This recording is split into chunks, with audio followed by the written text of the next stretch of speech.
Special intensive revision voter പട്ടിക പരിഷ്കരണത്തിൽ ഇപ്പോൾ ആധാർ ഒരു രേഖയായി പരിഗണിക്കാൻ തിരഞ്ഞെടുപ്പ് കമ്മീഷൻ തീരുമാനിച്ചിരിക്കുന്നു. സുപ്രീം കോടതിയിൽ പോയി നിയമപോരാട്ടം നടത്തിയതിനു ശേഷമാണ് കേട്ടോ ആ തീരുമാനം. സുപ്രീം കോടതിയുടെ നിർദ്ദേശത്തെ തുടർന്നാണ് തെരഞ്ഞെടുപ്പ് കമ്മീഷൻ ഉദ്യോഗസ്ഥർക്ക് നിർദ്ദേശം നൽകിയിരിക്കുന്നത്. മുൻപ് നിശ്ചയിച്ച 11 രേഖകൾക്ക് പുറമെയാണ് ആധാറും സ്വീകരിക്കുന്നത്. നോബൽ മാരിക്കാരനോട് കൂടുതൽ വിവരങ്ങളുമായി. നോബൽ മാരിക്കാരൻ, ആദ്യം വലിയ ബുദ്ധിമുട്ടായിരുന്നു തെരഞ്ഞെടുപ്പ് കമ്മീഷന്. അത് വോട്ടർ പട്ടിക ഈ 11 രേഖകളിൽ ആധാർ കണ്ടില്ല. സുപ്രീം കോടതി തന്നെ ചോദിച്ചു.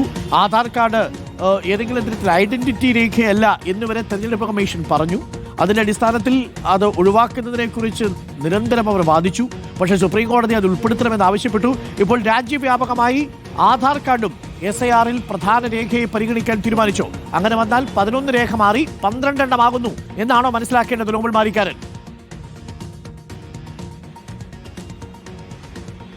അതിന് സുപ്രീം കോടതി നിർദ്ദേശപ്രകാരം ആധാറും എന്താണെങ്കിലും രേഖയെ സ്വീകരിക്കാനുള്ള തീരുമാനം തെരഞ്ഞെടുപ്പ് കമ്മീഷൻ എടുത്തു. ഏറെ ആശ്വാസം നൽകുന്ന തീരുമാനമാണ് ഇത് എന്ന കാര്യത്തിൽ യാതൊരു സംശയമില്ല. കാരണം ആധാറുമായി ബന്ധപ്പെട്ടുകൊണ്ട് പ്രത്യേകിച്ച് ഈ വിഷയം സുപ്രീം കോടതിയുടെ പരിഗണനയിൽ എത്തിയപ്പോൾ പ്രധാനമായും ആധാർ ഒരു തിരിച്ചറിയൽ രേഖയെ പരിഗണിച്ചുകൊണ്ട് തന്നെ വോട്ടർ പട്ടിക തീവ്ര പരിഷ്കരണത്തിൽ ഇത് ഉൾപ്പെടുത്തണം എന്ന ആവശ്യമായിരുന്നു ഹർജിക്കാർ ഉന്നയിച്ചത്. പക്ഷേ അതിനൊന്നും ആദ്യഘട്ടത്തിൽ ചെവി കൊടുക്കാനോ അല്ലെങ്കിൽ അതിന് സമ്മതം മൂടാനോ തെരഞ്ഞെടുപ്പ് കമ്മീഷൻ തയ്യാറായിരുന്നില്ല. പിന്നീട് 3 രേഖകൾ ഇത്തരത്തിൽ ഇതിന് ഭാഗമാക്കണം എന്ന് തെരഞ്ഞെടുപ്പ് കമ്മീഷനും ഒപ്പം സുപ്രീം കോടതിക്ക് മുന്നിൽ ഈ ഹർജിക്കാർ ആവശ്യം ഉന്നയിച്ചിരുന്നു. വോട്ടർ ഐഡി കാർഡ്, അതോടൊപ്പം തന്നെ ആധാർ കാർഡ്, റേഷൻ കാർഡ് എന്നീ 3 രേഖകൾ ഇതിൽ ഉപയോഗിക്കാൻ അനുവദിക്കണം എന്നായിരുന്നു ആവശ്യമുണ്ടായത്. അതിൽ റേഷൻ കാർഡും തെരഞ്ഞെടുപ്പ് ഐഡി കാർഡും മാറ്റി ആധാർ കാർഡ് അനുവദിക്കണം എന്ന തീരുമാനം സുപ്രീം കോടതി എടുക്കുകയും അതിന് പിന്നാലെയാണ് ഇപ്പോൾ ഇത്തരത്തിൽ SIR-ൽ ആധാർ കാർഡ് ഉപയോഗിക്കാമെന്നൊരു തീരുമാനം എന്താണെങ്കിലും ഉണ്ടായിരിക്കുന്നത്. ഈ തീരുമാനം ഉദ്യോഗസ്ഥരെ തെരഞ്ഞെടുപ്പ് കമ്മീഷൻ അറിയിച്ചിരിക്കുന്നു എന്ന വിവരമാണ് ഈ ഘട്ടത്തിൽ പുറത്തേക്ക് വരികയും ചെയ്യുന്നത്. എന്താണെങ്കിലും ഇത് ആശ്വാസകരമായ തീരുമാനമാണ്. പക്ഷെ അപ്പോഴും 12 രേഖകളാകുമ്പോൾ ഈ ആധാറിന് എന്തെങ്കിലും കുഴപ്പം ഉണ്ട് എന്ന് തെരഞ്ഞെടുപ്പ് കമ്മീഷന്റെ ഉദ്യോഗസ്ഥർക്ക് തോന്നിക്കഴിഞ്ഞാൽ മറ്റു രേഖകൾ ഹാജരാക്കേണ്ടി വരും.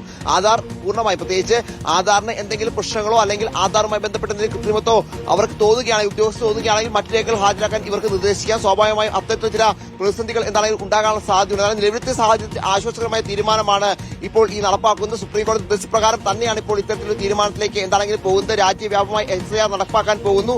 ഇതുമായി ബന്ധപ്പെട്ട നടപടിക്രമങ്ങളിലാണ് ഉദ്യോഗസ്ഥരടക്കം ഉള്ളത്. ഈ മാസം 30-നുള്ളിൽ തന്നെ ഇതുമായി ബന്ധപ്പെട്ട നടപടിക്രമങ്ങൾ പൂർത്തിയാക്കി ഒക്ടോബറിൽ ഫോമുകൾ കൈമാറി വരുന്ന ജനുവരി 2026 ജനുവരി തന്നെ പുതിയ വോട്ടർ പട്ടിക എന്താണ് ഇപ്പോൾ ഇതുമായി ബന്ധപ്പെട്ട തീരുമാനങ്ങളിലേക്കൊക്കെ പോകുന്നത്. കേരളം അടക്കമുള്ള സംസ്ഥാനങ്ങളിലേക്ക് തീവ്ര പരിഷ്കരണം എത്തുന്നു. കേരളത്തിൽ നിയമസഭാ തെരഞ്ഞെടുപ്പ് നടക്കുമ്പോൾ സ്വാഭാവികമായും പുതിയ വോട്ടർ പട്ടികയുടെ അടിസ്ഥാനത്തിലായിരിക്കും ഈ തെരഞ്ഞെടുപ്പ് നടക്കാൻ പോകുന്നത്. എന്താണെങ്കിലും തെരഞ്ഞെടുപ്പിൽ പുതിയ വോട്ടർ പട്ടിക വരുമ്പോൾ സ്വാഭാവികമായി SIR നടപ്പാക്കുമ്പോൾ അതിൽ ജനങ്ങൾക്ക് ഏറെ ഗുണകരമാകുന്ന ഒരു തീരുമാനമാണ് ആധാർ കൂടി ഉൾപ്പെടുത്തിയിരിക്കുന്നത്. സ്വാഭാവികമായും മറ്റു രേഖകളൊക്കെ പെട്ടെന്ന് പലർക്കും അവൈലബിലിറ്റി പെട്ടെന്ന് പലർക്കും കൈപ്പറ്റാനോ അല്ലെങ്കിൽ അത് ഹാജരാക്കാൻ കഴിഞ്ഞതുമില്ല. ആധാറാണ് ഏറ്റവും എളുപ്പമായി ഹാജരാക്കേണ്ട രേഖ. പക്ഷേ എങ്കിൽ പോലും ഞാൻ പറഞ്ഞതുപോലെ തന്നെ ആധാറിന്റെ പ്രശ്നമുണ്ടെന്ന് ഉദ്യോഗസ്ഥർ തോന്നിക്കഴിഞ്ഞാൽ മറ്റു രേഖകൾ കൂടി ഹാജരാക്കേണ്ടി വരും. അരുൺ മാരിക്കാരനാണ് വിവരങ്ങൾ നൽകിയത്.